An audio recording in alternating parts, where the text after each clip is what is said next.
Ajastuka bi imamatin kama ajazani Ustazi Syekh Haji Abdul Dahlan. Barakallahu fiik. Dan jadi kalau sampai ini sobat halus benar lain nang pecang dulu apa nggak jengkel ini halusan. Tapi ya nanti ijazahnya Abu Musa Al-Asy'ari sahabat Rasulullah mengulangi sahabat terus lanjut sampai kepada si Yasin. Si Yasin Al-Fadani, Guru Abdul Dahlan, Guru Barak Yami. Fadl jadah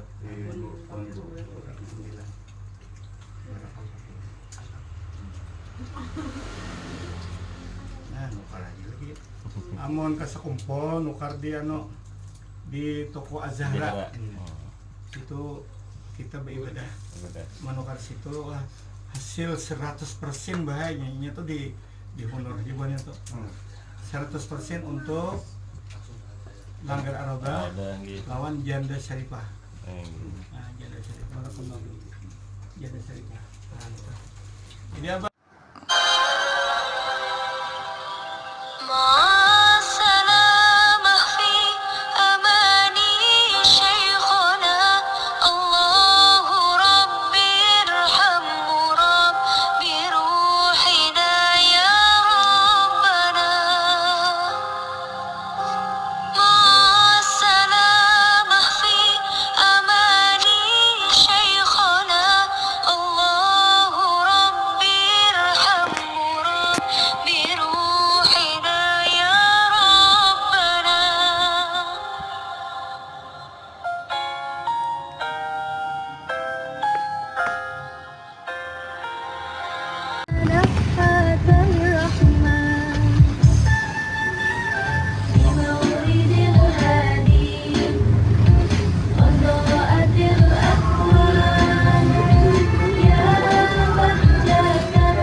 Ya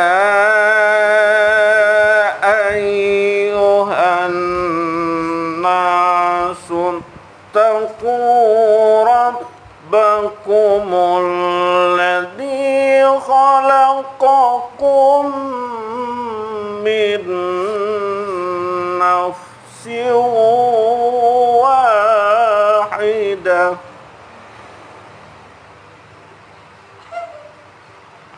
illalladzina amanu wa 'amilus sholihat tsumma radadnahu asfala safilin.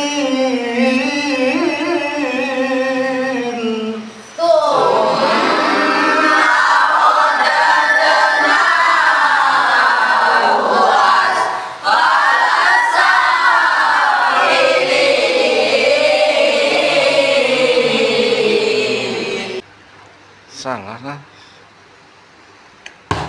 salah terus.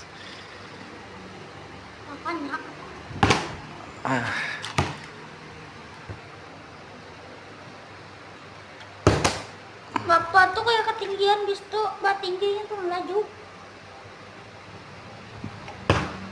Mantap.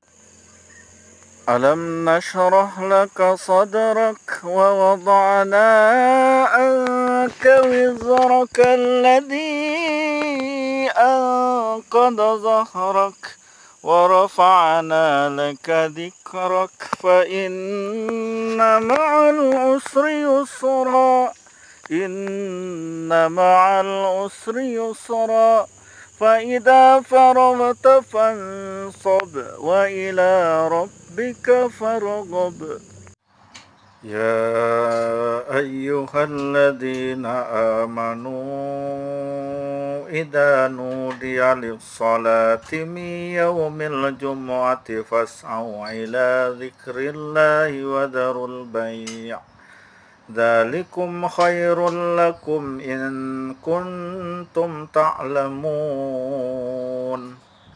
Bismillahirrahmanirrahim. Nur sakala kuning, nur sakala putih. Matikan yang kuning, hidupkan yang putih. Aku mematikan si wangi, ngaran ularnya sartuk Sayyidina Ali. Berkat la ilaha illallah Muhammad dan Rasulullah.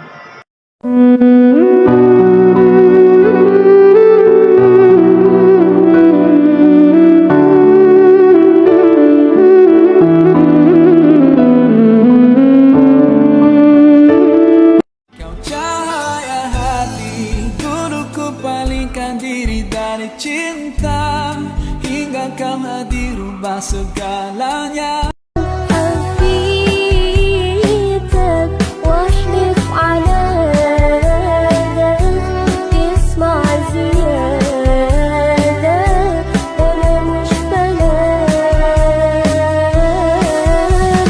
على بالي ولا انت داري باللي غراري الليالي سنين طويلة سبتها لي يمشي بالي بكل كلمة قلتها لي.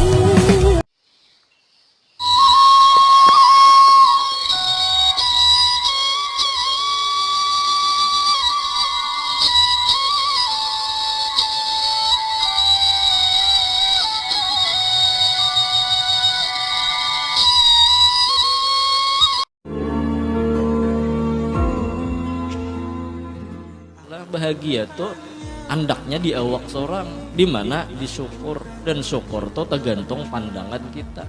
Berarti kita juga nang menyudahinya. Hendak maungut kita juga, hendak himung kita juga.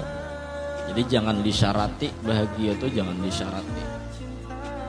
Cukup dengan syukur sudah timbul bahagia, ramiam sudah. Dan bahagia terus kita ya Allah. Saya ini termasuk tim tafsir. Itu paling kesulitan itu nafsirkan ayat-ayat yang menjadi jargon mereka, karena secara zahir maknanya itu menguntungkan mereka. Saya ulang lagi, karena secara zahir itu maknanya menguntungkan mereka.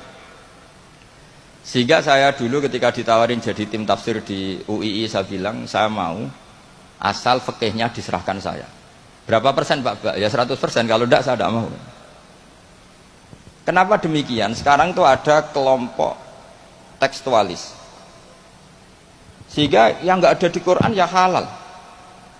Misalnya Quran nggak mengharamkan tikus, mas, ya tikus berarti halal. Jadi yang nggak ada di Quran ya halal, kan kacau. Saya sering bilang ke mereka, nggak ada apa tidak tahu. Kalau nggak ada ya beda kalau sama dengan tidak tahu. Mereka itu kalau ngitung jumlah yang halal itu hanya pakai ayat kulla ajidu fima uhiya ilayya muharraman ala ta'imi yat'amu sak terus itu. Tentu pengecualiannya hanya 3. Hanya lahmal khinzir dan seterusnya, itu 3 itu tok.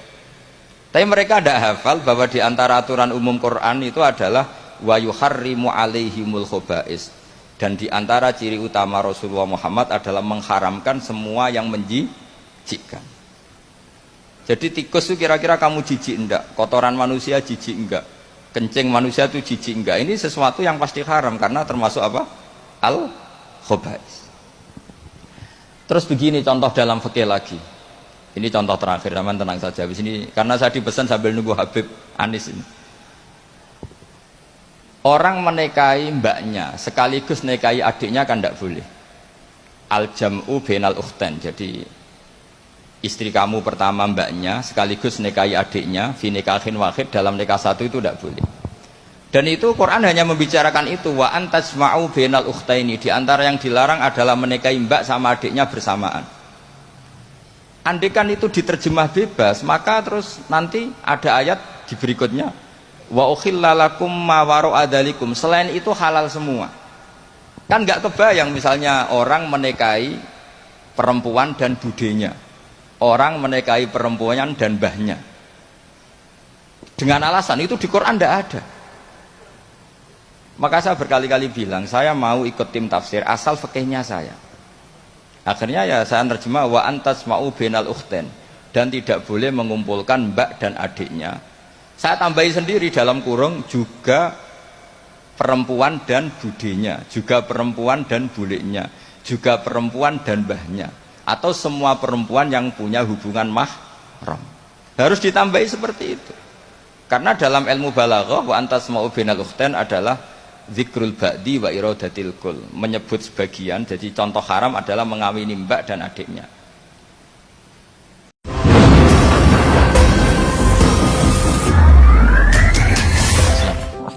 Kalau bulan puasa katanya setan itu diikat, dibelenggu gitu. Kok saya ada di sini? Nggak, pasti pada ngomong gitu, tuh ada di sini. Enggak. Maksudnya kenapa ketika kita sedang menjalankan ibadah puasa, ada saja hal-hal yang membuat kita tuh jadi malas untuk beribadah. Bukan kita, Anda kali ya. Iya, maksud saya dan saya, Pak Ustaz. Baik. Satu kali Rasulullah SAW pernah bersabda, "Idza jaa Ramadan," jika Ramadan telah tiba, futihat abwabul jannah, pintu-pintu surga terbuka. Dibuka semua. Kemudian wa ghulliqat abwabun nar, ditutup pintu-pintu neraka, kunci rapi. Wa suffidatis syayatin, dan setan-setan diikat, dibelenggu. Nah, orang kemudian menyimpulkan surga dibuka, neraka ditutup, setan dibelenggu. Kok bisa Ramadan setannya diikat tapi masih ada orang berperilaku seperti tergoda oleh setan? Maka bagaimana memahami hadis ini? Kata para ulama, hadis ini adalah ungkapan isyarat majazi, kiasan. Kiasan. Apa maksudnya? Pertama, pintu surga dibuka karena saat Ramadan banyak orang kemudian meningkatkan amal soleh. Yang biasanya fardu, sunnah, yang biasa baca Al-Quran, sekarang Al-Quran, pahala banyak. Bahkan kalau Anda buka di kitab Siyam Al-Bukhari, nomor hadis yang pertama, paling kiri sebelah atas di kitabnya, itu pahala dilipat gandakan sampai 10 kali lipat hari biasa. Maka meningkat. Karena tabungan pahalanya meningkat, peluang ke surganya banyak, maka terbukalah pintu-pintu surga. Kemudian neraka tertutup. Kenapa? Karena banyak orang taubat saat Ramadan. Ya Allah, ampuni dosa saya. Ya Allah, saya tobat. Ya Allah, saya tobat. Maksiat ditinggalkan. Karena seakan-akan ketika maksiat ditinggalkan, neraka tertutup. Nah, kalau sudah orang nggak mau maksiat dan banyak beribadah, setan nggak punya peluang. Mau goda susah. Karena itu setan seakan terikat. Nah, tapi kalau orang tidak mau meningkatkan amal soleh dan tetap berbuat maksiat, maka mudah bagi setan menggodanya. Jadi setan terikat itu bukan dalam pengertian setannya diikat hakiki kata para ulama hadis, tapi karena orang banyak berbuat amal soleh dan tobat dari maksiat, maka setan tidak punya peluang menggodanya seakan terikat. Kalau tidak mengerjakan amal soleh, sholat tidak mau, puasa tidak mau, makan masih dilakukan, ini berpeluang setan tetap bisa menggodanya. Maka itulah setan yang tetap datang di bulan Ramadan. لو كان بيننا الحبيب لدنا القاسي والقريب من طيبة قبل المغيب طالبا قرب الحبيب لو كان بيننا الحبيب لدنا القاسي والقريب من طيبة قبل المغيب طالبا قرب الحبيب بقربه النفس تطيب وتدعو الله فيجيب أنوار طه لا تغيب بلغنا لقاه يا مجيب.